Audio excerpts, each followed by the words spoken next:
Hello बच्चों, welcome to our channel PCM history. हमने class 10th के अर्थमेटिक प्रोग्रेशन पे फर्स्ट लेक्चर में पढ़ लिया था। फर्स्ट लेक्चर में हमने जर्नल टर्म को निकालना सीखा, सीक्वेंस के बारे में सीखा था, जर्नल टर्म को निकालना सीखा था और सीक्वेंस के बारे में। उसमें हमने देखा कि ए एन का फॉर्मूला क्या था, a plus N minus one into d. और किसी भी सीक्वेंस को एपी में होने के लिए सबसे पहली कंडीशन क्या है, किन्हीं भी दो कंसेक्यूटिव टर्म का डिफरेंस हमेशा कांस्टेंट रहना चाहिए और उसे क्या बोलते हैं हम, डी इज कॉमन डिफरेंस। ठीक है, तो हमने ए एन के बारे में सीख लिया कि किस तरीके से nth टर्म को लिखते हैं और किस तरीके से जब जनरली जो इक्वेशंस बना के 2-3 क्वेश्चन सॉल्व किए थे एंड में, वहीं से स्टार्ट करते हैं। थोड़ी सी प्रैक्टिस करते हैं एपी के क्वेश्चंस पे। ठीक है, थोड़ी प्रैक्टिस करें। तो उनमें से सबसे पहला क्वेश्चन लिखिए आप और क्वेश्चन सॉल्व कीजिए। क्वेश्चन कुछ इस प्रकार है। फर्स्ट क्वेश्चन देखो, for what value of n, for what value of n, for what value of n 2 AP are equal, 2 AP are equal। ठीक है, समझ गए कि मतलब n की किस वैल्यू के लिए 2 AP बराबर होनी चाहिए। उनमें से सबसे पहले एक AP है 63, 65, 67 डॉट डॉट डॉट एंड दूसरी AP है 3, 10, 17। ठीक है, ऑब्वियसली बात है कि समझ में आया। For what value of n 2 AP are equal. ठीक है, n की किस वैल्यूज के लिए या n की किस वैल्यू पे दोनों AP का जो nth टर्म आएगा वो बराबर होना चाहिए, ये पूछा है। ठीक है, तो सबसे पहले हमें पता है, क्वेश्चन को आप ट्राई कीजिए फिर मैं सॉल्व कराता हूं। ठीक है, हमें पता है कि इस वाले क्वेश्चन में सीक्वेंस में एक nth टर्म आएगा। ठीक है, और एक इस वाले सीक्वेंस में nth टर्म आएगा। ठीक है, तो सबसे पहले पहला सीक्वेंस लिखते हैं 63, 65, 67 डॉट डॉट डॉट डॉट ऐसे चलता जाएगा। बिल्कुल सर। अब इसमें दूसरा सीक्वेंस इसी तरफ लिख लेते हैं 3, 10, 17 डॉट डॉट डॉट डॉट। बिल्कुल सर, दो सीक्वेंस आ गए, एक ये सीक्वेंस एक ये सीक्वेंस। दोनों का nth टर्म मैंने लिखने बताया था कैसे। पहले इसमें a की वैल्यू बोलो, a की वैल्यू कितनी है 63। बोलो d की वैल्यू कितनी है, d की वैल्यू है 65 माइनस 63, 67 माइनस 65 दैट इज 2। बोलो सही है ना, 65 माइनस 63, 67 माइनस 65, वो आंसर 2 आना है। तो पहले का a 63 था, d 2 था। ठीक है, बिल्कुल सर। इसका सर a कितना है 3 है और d कितना है 10 माइनस 3 दैट इज 7। बिल्कुल सर, बढ़िया सर, समझ में आ गया। तो nth टर्म लिखने के लिए अभी तो बोला था फॉर्मूला होता है a plus N minus one into D. बिल्कुल, तो सर पहले के लिए nth टर्म क्या आ जाएगा, a की जगह 63 plus N minus one into D की जगह 2।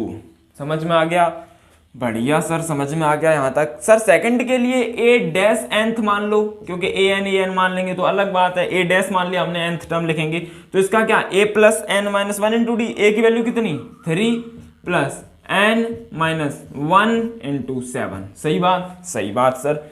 तो a डैश n की वैल्यू कितनी हो सकती है 3 प्लस 7n माइनस 7। तो यहाँ से सॉल्व किया तो 7n माइनस में कितना आ जाएगा 4। तो यहाँ से a डैश n की वैल्यू कितनी आ गई 7n माइनस 4।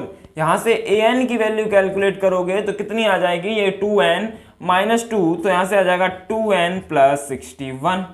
अब सर बोला है कि किस वैल्यू के लिए 2AP का एक टर्म इक्वल हो, nth टर्म बराबर होगा। ठीक है, यहाँ पर 2AP आर इक्वल। ठीक है, सिंपल सी बात है।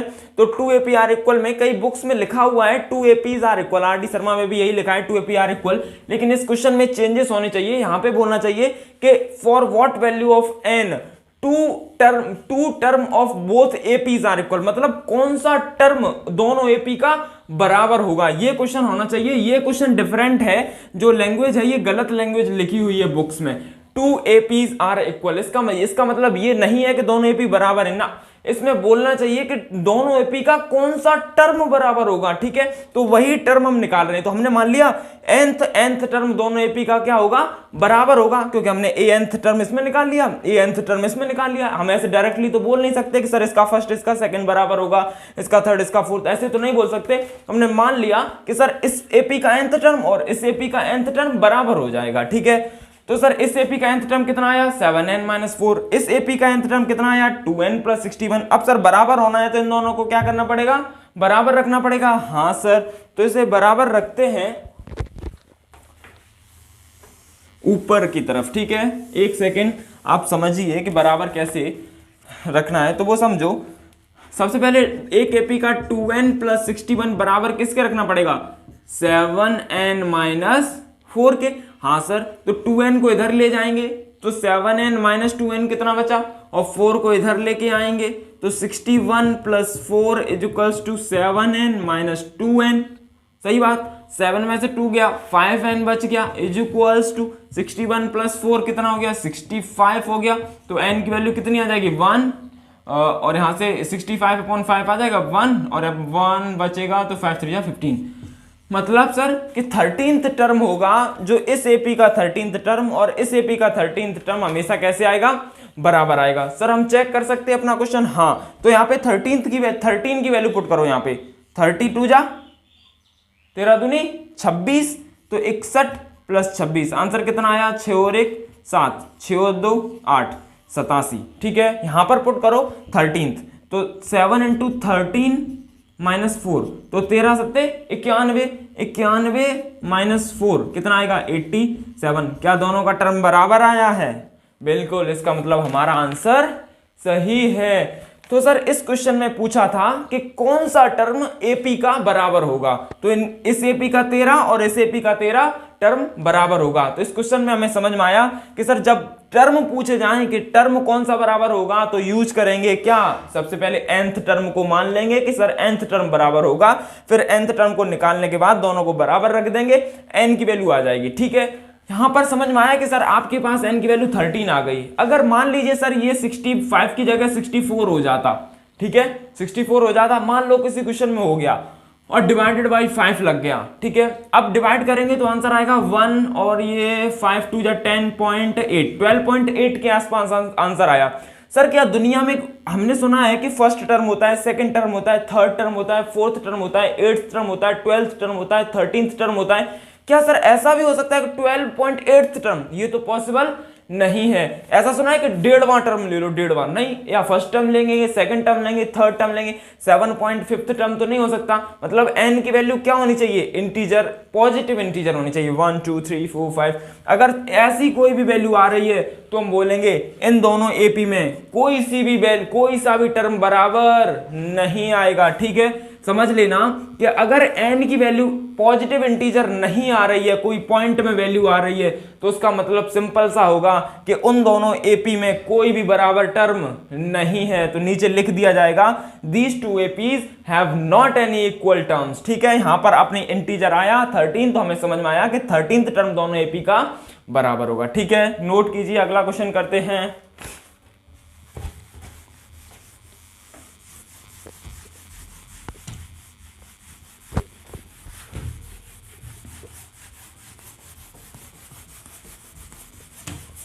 इसका नेक्स्ट क्वेश्चन है, एक और क्वेश्चन आप नोट कीजिए, वो देखिए किस तरीके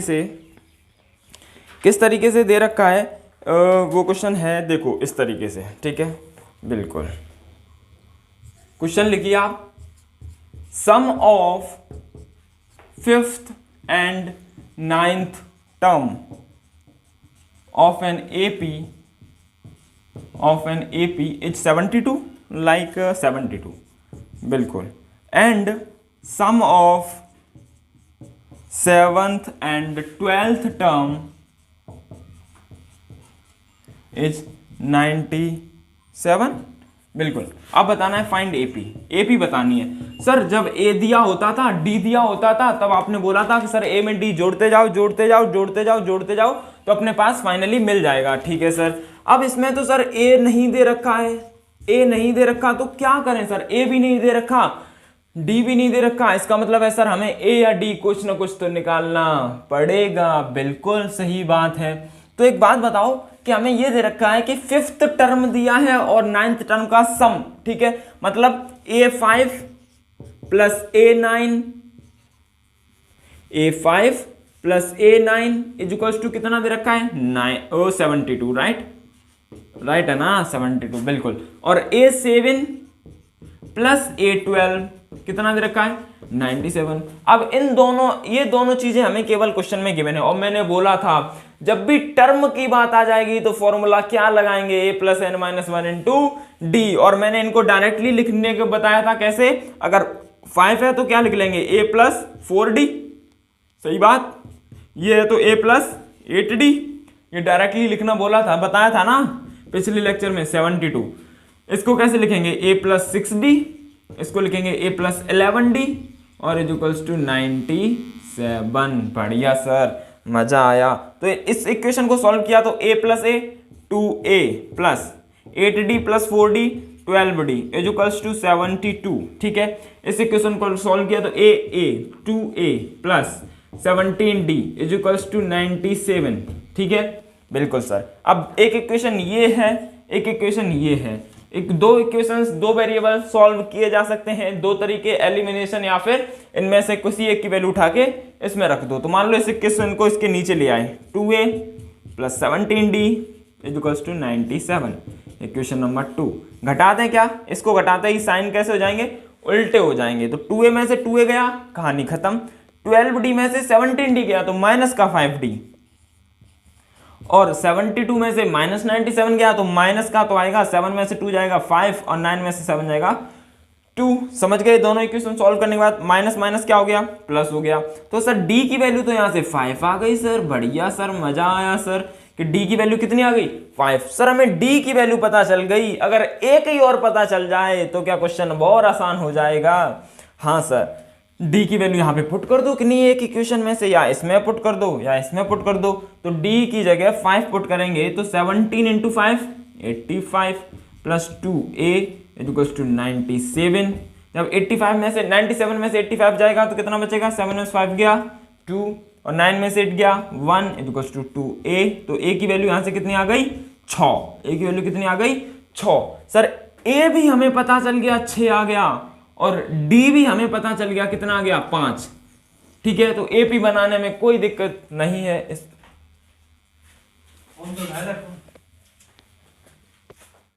ठीक है, पिछले क्वेश्चन की तरीके से एक और क्वेश्चन करते हैं जो अभी किया था ना कि mth टर्म 1/nth होगा। इसमें कुछ ज़्यादा फंडामेंटल था नहीं, बस इतना था कि हमें मतलब नंबर्स नहीं दिए गए थे। इसमें बोला गया था कि सर mth टर्म nth है, 1/n है, nth टर्म 1/m है। तो सिंपल सी बात है, नंबर्स का एप्लीकेशन नहीं था, सिंपल से क्वेश्चंस के एप्लीकेशन ऑलरेडी से थे हमारे पास। ठीक है, उसी क्वेश्चन पे बेस्ड एक और क्वेश्चन है, देखो किस तरीके से। If mth term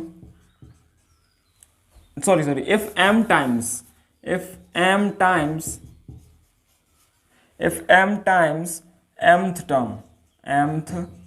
term of AP is equal to n times of nth term of same AP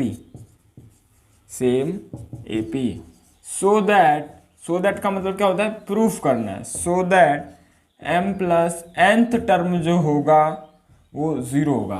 ये क्वेश्चन है, क्या क्वेश्चन है वो देखो कि if m times mth term, मतलब mth टर्म का m टाइम्स, m टर्म का मतलब m गुना। ठीक है, जैसे 3 का 2 गुना कितना होता है, 6, क्योंकि 2 इंटू 3, वैसे ही है m times of mth term. ठीक है, किसी AP का m टाइम्स mth टर्म, तो m टर्म लिख लेंगे am का कितने टाइम्स, m टाइम्स से मल्टीप्लाई कर दिया, बिल्कुल। इसके बाद एक बहुत बात समझ में आती है कि ये सर बराबर है n times of nth term, मतलब nth गुना कितने का, anth का। बिल्कुल समझ में आ गया। तो सर अब बताना है, ये सेम AP के लिए हैं, तो बताओ m प्लस nth टर्म की वैल्यू 0 होगी। ठीक है, बिल्कुल। क्वेश्चन सॉल्व करते हैं तो इधर आएगा mth टर्म लिखना होगा तो क्या आ जाएगा, a plus m minus 1 into D. समझ में आया, क्योंकि जब nth टर्म लिखते हैं ना, nth टर्म का फॉर्मूला क्या होता है, a plus n minus 1 into D.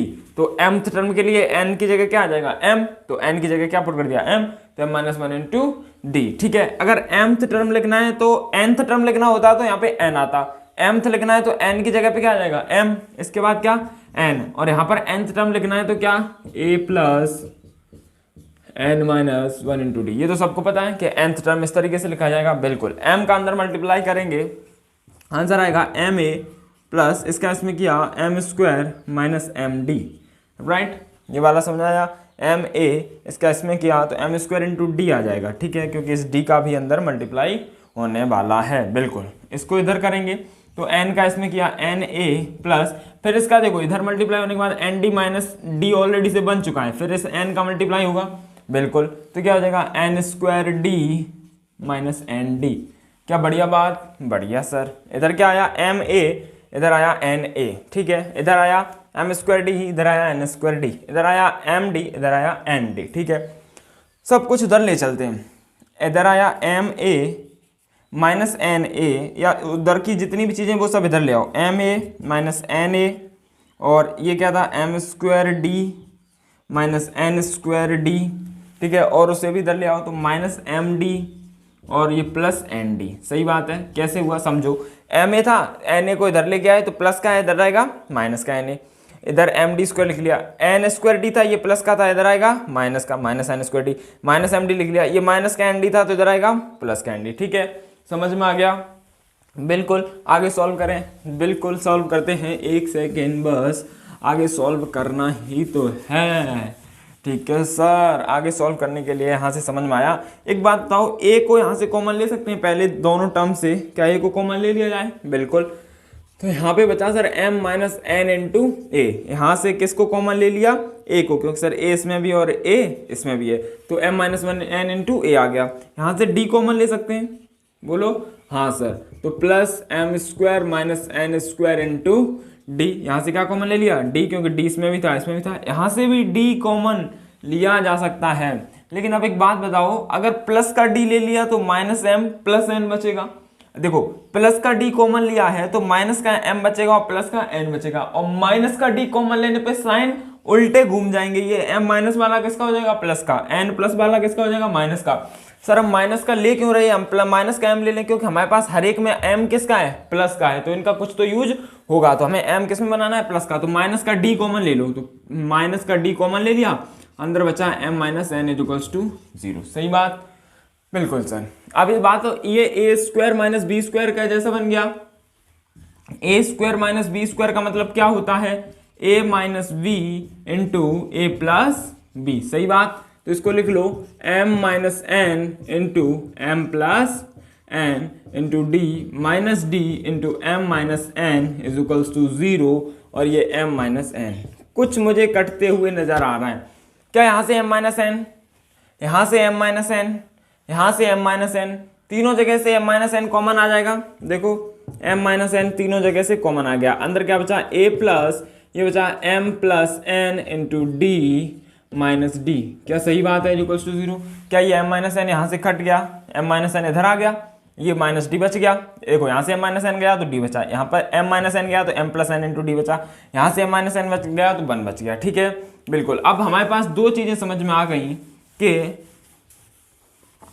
दो नंबर्स का मल्टीप्लिकेशन 0 कब हो सकता है। कोई बता सकता है क्या कि दो नंबर का मल्टीप्लिकेशन, देखो यहाँ पे यही तो लिखा है कि इसका मल्टीप्लाई और इसका मल्टीप्लाई कितना आ गया है, 0, यही तो मतलब है इसका। थोड़ा सा अदर लेवल पढ़ते हैं, क्योंकि जनरली आप लोग करोगे कि m माइनस एन यहाँ पे, m माइनस एन यहाँ पे, m माइनस एन यहाँ पे, दोनों को काट दोगे आप, ठीक है, क्या करोगे, काट दोगे। लेकिन ऐसा नहीं है, इनके दो आंसर आने वाले हैं, वो समझो कैसे। मान लो 2 में किसका मल्टीप्लाई किया जाए कि आंसर 0 आ जाए, 0 का। सही बात है ना, बिल्कुल। और लिखा जाए 0 में 2 का मल्टीप्लाई कर दे तो आंसर कितना आएगा, 0। इसका मतलब है कि दोनों इक्वेशन सेटिस्फाइड तब होंगी या तो आगे वाला 0 हो जाए या फिर पीछे वाला 0 हो जाए, तो आंसर हमारे पास हमेशा 0 आ जाएगा। अच्छा, इसमें भी तो यही लिखा हुआ है कि इसका मल्टीप्लाई और इसका मल्टीप्लाई कितना आएगा, 0। तो या तो ये वाला 0 हो जाए तो मल्टीप्लाई होने के बाद कितना बनाएगा, 0, या फिर ये वाला 0 हो जाए तो मल्टीप्लाई होने के बाद कितना बनाएगा, 0। ठीक है, मान लो पहले m माइनस एन 0 हुआ, ठीक है, तो m is equals to n। तो क्वेश्चन वाला ये भी प्रूफ करा सकता था कि इन केसेस में m प्लस एन टर्म अगर 0 है तो m is equals to n की कंडीशन भी होगी। ये एक तो एक ये प्रूविंग आ गई। अब दूसरा केस क्या हो सकता है, या फिर ये 0 हो जाए, क्योंकि 0 का मल्टीप्लाई आंसर कितना आएगा, 0। ठीक है, तो a plus m plus n into d minus d equals to क्या हो जाए, 0 हो जाए। बिल्कुल, ए प्लस यहां से डी कॉमन आ जाएगा। बिल्कुल, अब एक बात बताओ, ए एन का फॉर्मूला क्या होता है, a plus N minus one into d. ठीक है, जब यहां पर nth टर्म होता है तो यहां पे की वैल्यू क्या आती है, n। समझना, यहां पे nth टर्म होगा तो यहां पे क्या आएगी, n। यहां पे mth टर्म होगा तो यहां पे क्या आएगी, m। अगर यहां पे tth टर्म होता तो यहां पे क्या आती, t। बिल्कुल सर, यहां पे m प्लस n है, देखो a बिल्कुल सेटिस्फाइड, d बिल्कुल -1 बिल्कुल। अब मतलब सर यहां पर वैल्यू क्या है, ये m प्लस nth, तो ये कौन सा टर्म है, m प्लस nth टर्म। इसका मतलब है ये है m plus n equals to 0। यही तो पूछा था कि m प्लस nth टर्म कितना होगा, 0 होगा। समझ में आया। देखो nth टर्म होता है तो यहाँ पे वैल्यू n, mth टर्म होगा अगर तो यहाँ पे वैल्यू क्या हो जाएगी, m। अगर यहाँ पे m प्लस n है तो ये कौन सा टर्म होगा, m प्लस nth टर्म। बिल्कुल, और यही क्वेश्चन वाले ने पूछा था कि m प्लस nth टर्म कितना होना चाहिए, 0 होना चाहिए। ठीक है, नोट करो और क्वेश्चंस करते हैं इस पे।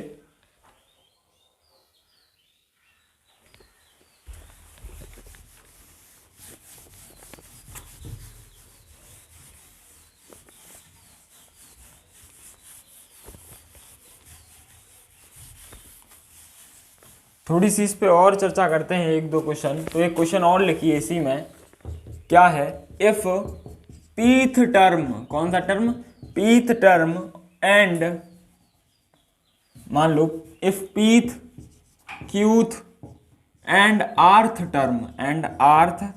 Term is a b c, pth qth and rth टर्म है a b c। तो इसमें सबसे पहली प्रूविंग है, और a into Q minus r plus b into are minus P plus c into P minus q is equals to 0। ठीक है, इसमें दो क्वेश्चन है, एक मैं बता देता हूं, एक आप घर से कर लेना। ठीक है, मतलब पी क्यू आर, ये तीन टर्म दे रखे हैं ए बी सी।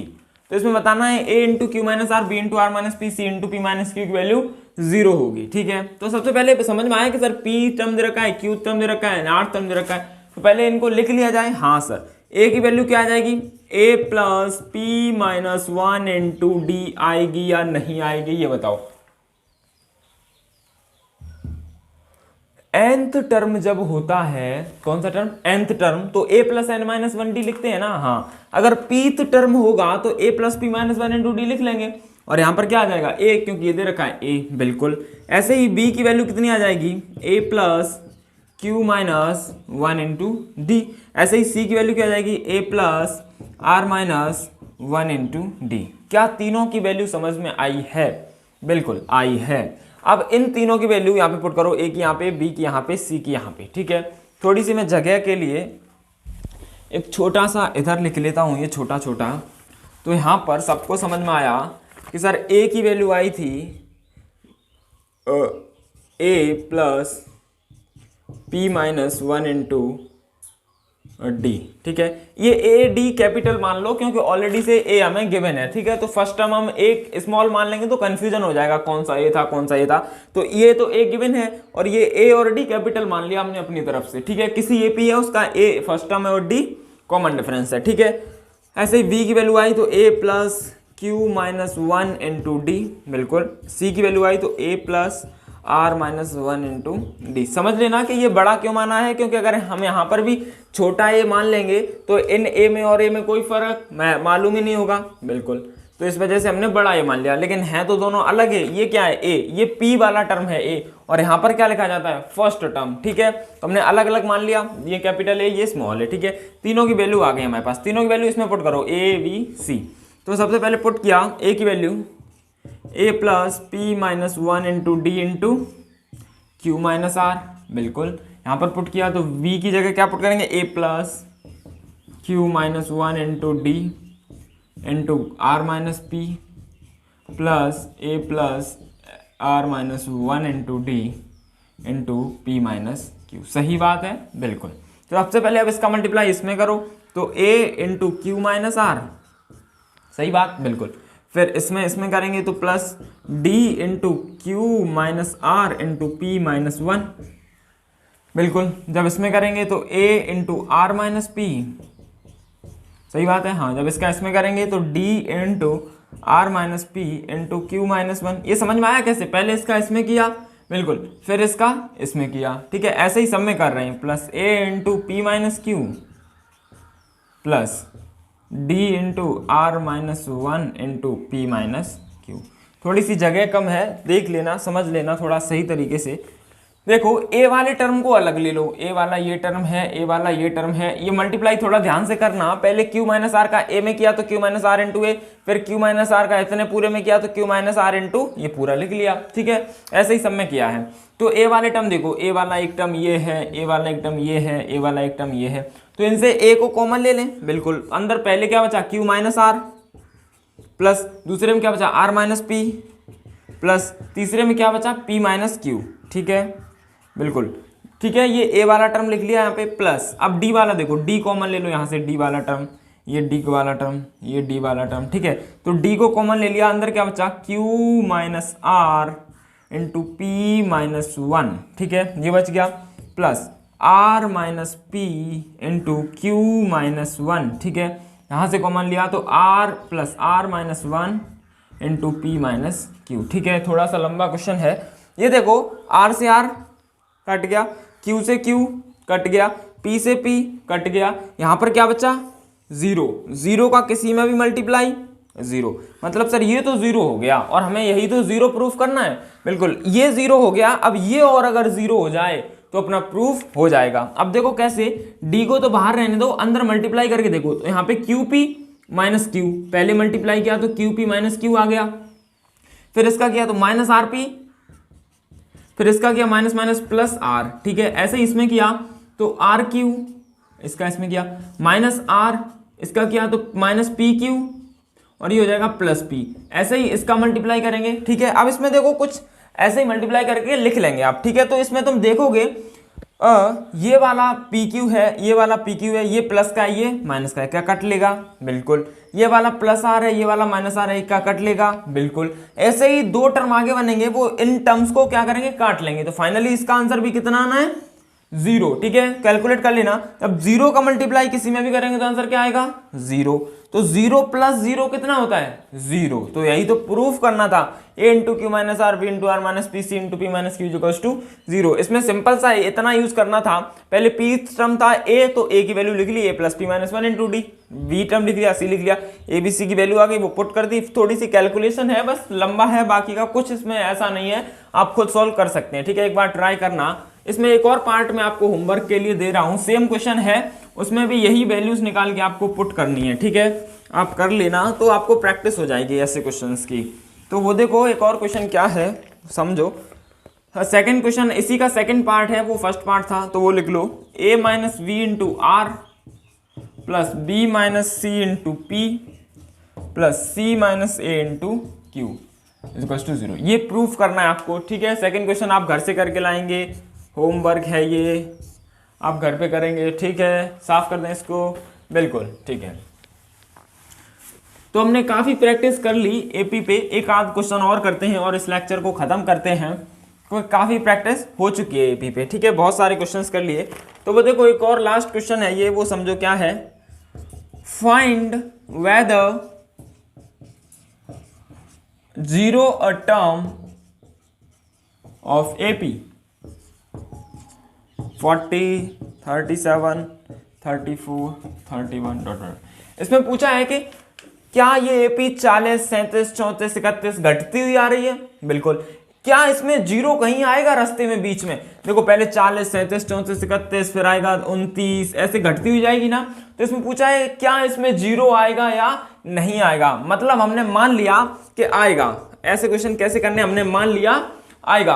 अब उसने पूछा कौन सा आएगा, तो हमने मान लिया कि nth टर्म आ जाएगा। सर कौन सा term? nth term. nth term कितना आ जाएगा? जीरो आ जाएगा, हमने मान लिया। इन क्वेश्चन को यही इसी तरीके से करना है, समझ लो कि nth टर्म कितना आएगा? जीरो आ जाएगा। तो nth टर्म लिखने का तरीका a plus N minus one into D is equals to zero. बिल्कुल। a की वैल्यू यहाँ पे कितनी है? 40 plus N minus one into D की वैल्यू कितनी है? इनमें से इसको घटा दो, कितना आएगा? -3। समझ में आया -3 कैसे? इसमें से इसको घटा दिया तो इसके -40 बड़ा है तो -3 आंसर आ जाएगा। तो इसका इक्वल्स टू 0 मल्टीप्लाई किया तो इस 40 को इधर भेजेंगे तो माइनस का हो जाएगा, ये प्लस का 40 इधर जाएगा, माइनस का 40 माइनस 3n-1 ऑलरेडी से प्रेजेंट था, इधर 40 ऑलरेडी से आ गया, इधर ये माइनस माइनस क्या कर देगा, प्लस कर देगा, तो ये क्या आ गया 3n-3 इक्वल्स टू 40 बिल्कुल, और 3 इधर जाएगा तो क्या हो जाएगा 3n इक्वल्स टू 43, क्योंकि ये माइनस का इधर प्लस जाएगा तो n इक्वल्स टू 43/3। ठीक है, जब इसका डिवाइड लगाएगा तो ये कैसे आंसर आएगा, वो देखो 3 × 3 3 4 12 14.3, और मैंने आपको पिछले ही 2-3 क्वेश्चन से पहले क्वेश्चन कराया था, वहां पर भी n की वैल्यू बताई थी। अगर n की वैल्यू पॉइंट में आ गई तो वहां पर कोई भी टर्म नहीं होता है, n की वैल्यू हमेशा क्या होनी चाहिए, पॉजिटिव इंटीजर होनी चाहिए, 1 2 3 4 हो सकती है, ऐसा मैंने बोला था ना कि ऐसा तो नहीं होता कि 1.5वां टर्म बताओ, 2.5वां टर्म बताओ, 2.7वां टर्म बताओ, नहीं होता ना, होता है कि सेकंड टर्म बताओ, थर्ड टर्म बताओ, फिफ्थ टर्म बताओ, 18th टर्म बताओ, 20th टर्म बताओ, 100th टर्म बताओ, ऐसा नहीं होता कि 14.3 टर्म बताओ। ठीक है, तो यहां पर जैसे ही डेसिमल में आया तो मैंने बोला था ऐसी कोई n की वैल्यू नहीं होती, जैसे ही n की वैल्यू नहीं होगी तो समझ में आ गया कि इस पूरी एपी में 0 नहीं आएगा, कहीं पर भी पूरी एपी में 0 नहीं आएगा। ऐसे कोई क्वेश्चन पूछता कि 1 आएगा इस एपी में या नहीं, तो 0 की जगह क्या पुट कर देते 1, क्योंकि हम nth टर्म मान लिया 1, बाकी का सब सेम रहता है। ठीक है, तो कोई भी पूछे कि ये वाला टर्म इस एपी में आएगा या नहीं आएगा, तो करने का तरीका क्या है,